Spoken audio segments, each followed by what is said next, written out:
What up, guys? I am back with my MLB preseason predictions. Hopefully, you've already checked out my power rankings heading into the year. If not, go back and watch those. Also, hit subscribe to stay up to date on all things MLB that I'll be posting this year. So let's get into it here. And we're going with my AL East predictions. Playoff berth is indicated by the little star there. It's going to be the Orioles, Red Sox, and the Yankees all making the playoffs here. The arrows on the right side mean they're over under as well. So loaded division here this year. Orioles, Red Sox, Yankees all make the playoffs. Orioles win this division by a game.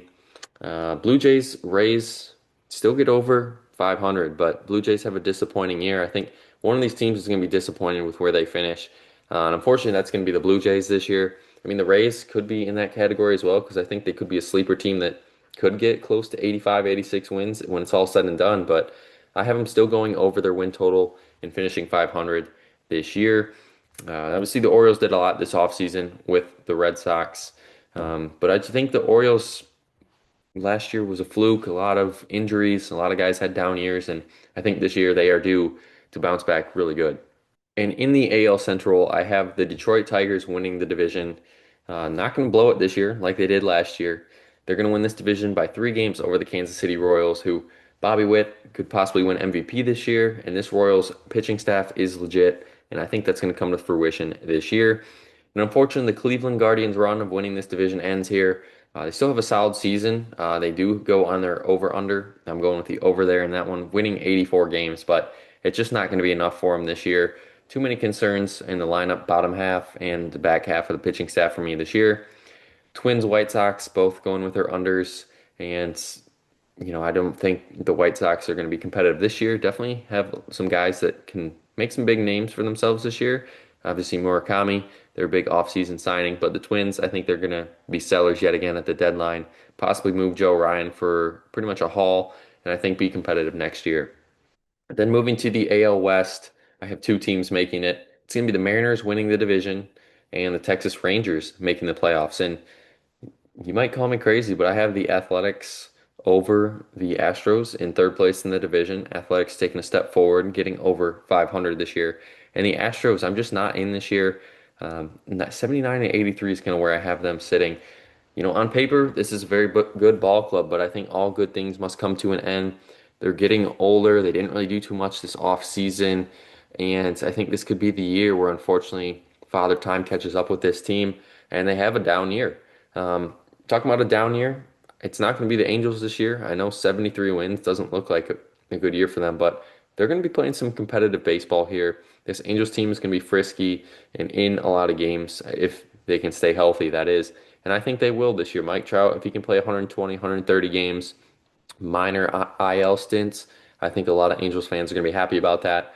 So give me the over here on the Angels. Moving to the National League, I'm going to start in the NL East, and it's going to be the New York Mets winning almost 100 games and winning this division over the Philadelphia Phillies, who also make the playoffs. Mets win this division by 4 games, probably a 4-game series that's going to be huge that goes the Mets' way late in the season, and that's how they clinch the division. The Marlins are going to finish 500 this year and hit their over. I love the Marlins this year. Their pitching staff is one of the most underrated in all of baseball. This lineup is a bunch of young guys that I think are few going to break out this year and have some good seasons. And then I have the Braves, disappointing year yet again. I don't know. I just don't love the lineup behind Acuna. It's pretty much Acuna, Olson, Baldwin, and Albies yet again. And after that, I can't see the depth thing here, along with the pitching staff. Already have injuries. Strider's on the IL, Schwallenbeck on the IL. Um, we've seen this story before for the Braves, and it just hasn't turned out well for them. And then the Nationals. Unfortunately, they're just the bottom feeder in the NL East of a good division that they're all competitive and going to beat up on each other. Well, they're all going to beat up on the Nationals at this point.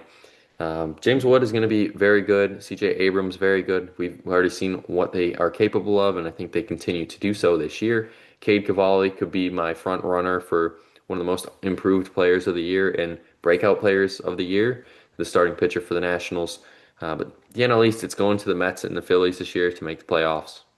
NL Central, I'm going with the Brewers to win the division yet again for like the 20th year running, it feels like. Their over under win total is 84.5, which is ridiculous. This team hasn't done that in 10 years. So give me the over and to win the division with 93 wins. Cubs finished 3 games behind the Brewers, but still make the playoffs.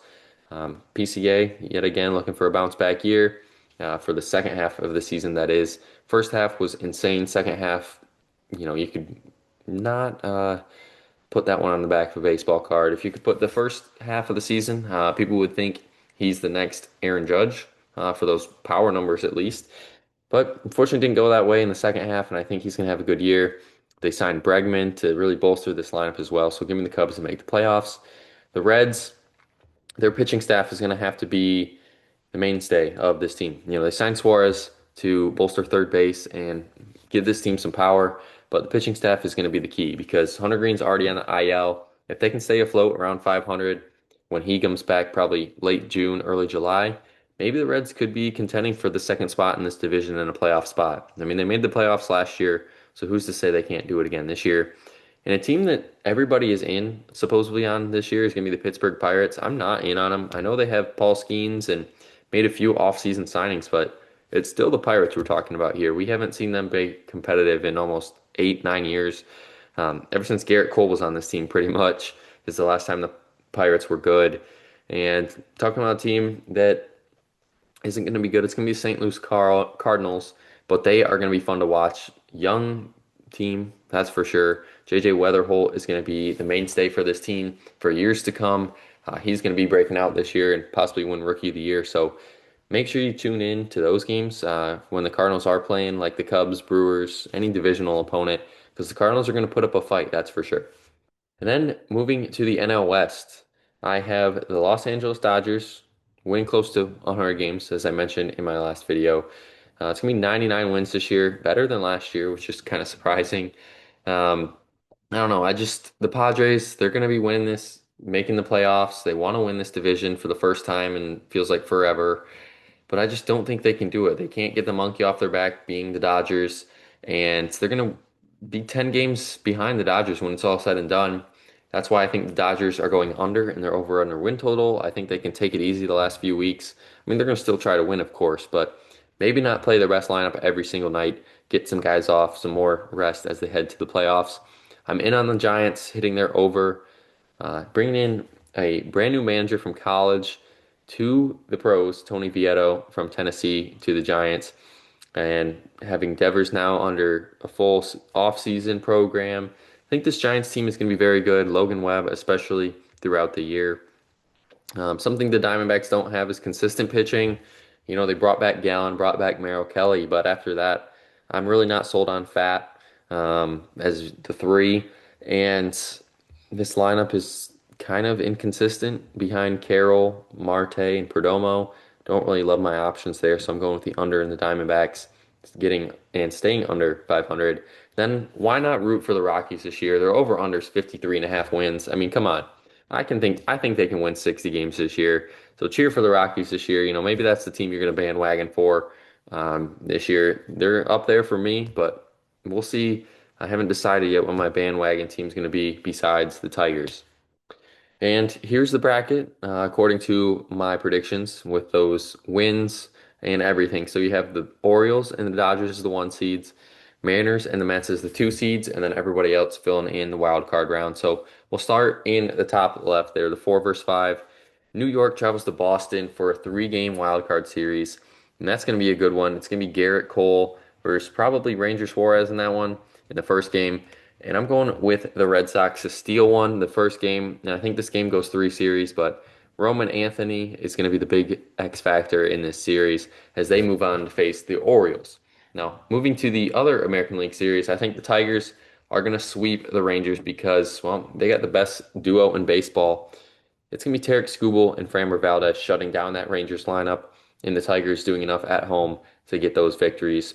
Moving to the NL wild card, it's going to be the Phillies and the Cubs, and possibly the best matchup of the weekend.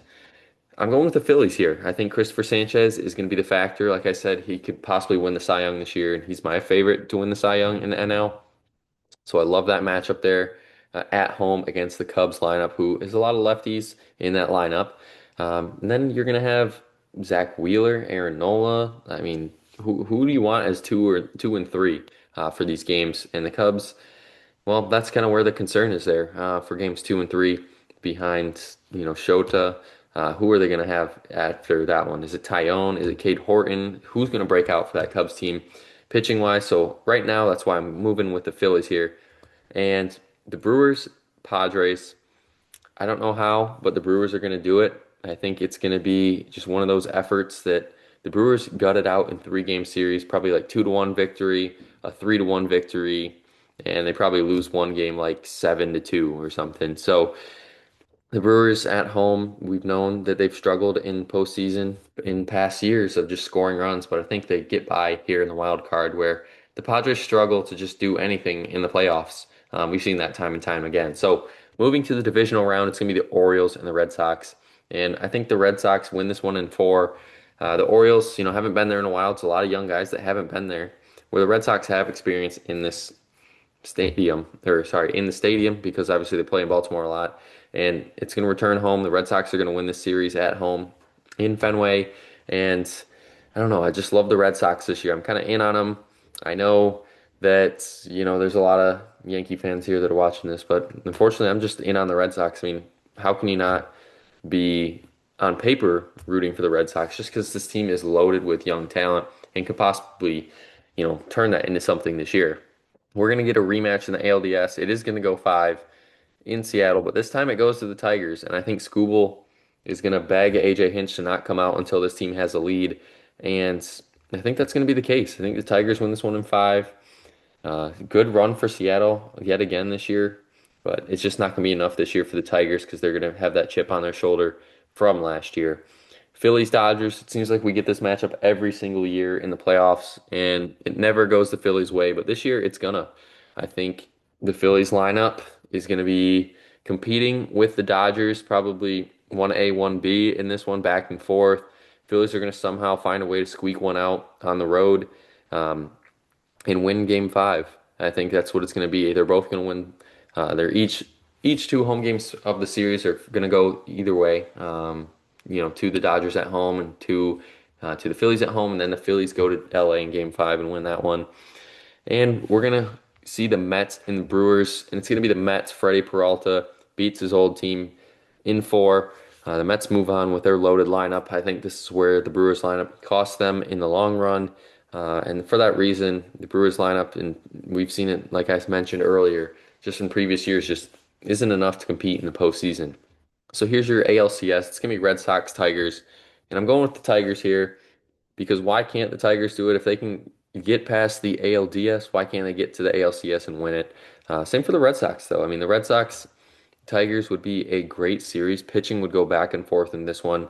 Their lineups aren't the best lineups in baseball, but they definitely can do enough to score. And I think that's what makes this series so great is these lineups would just be back and forth, nail biters every single night. So give me the Tigers here in six to go to the World Series.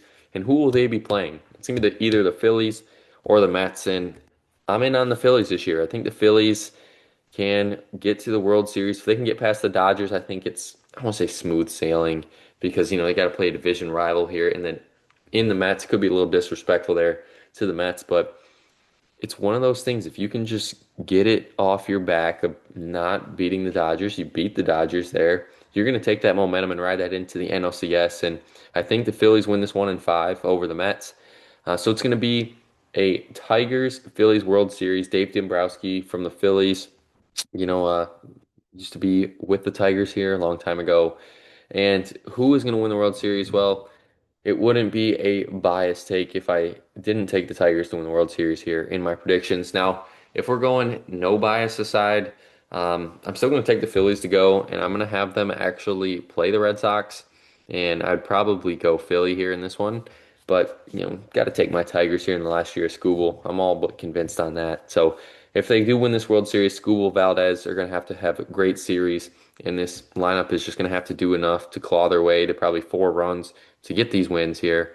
It's going to be a very low scoring World Series if that is the case.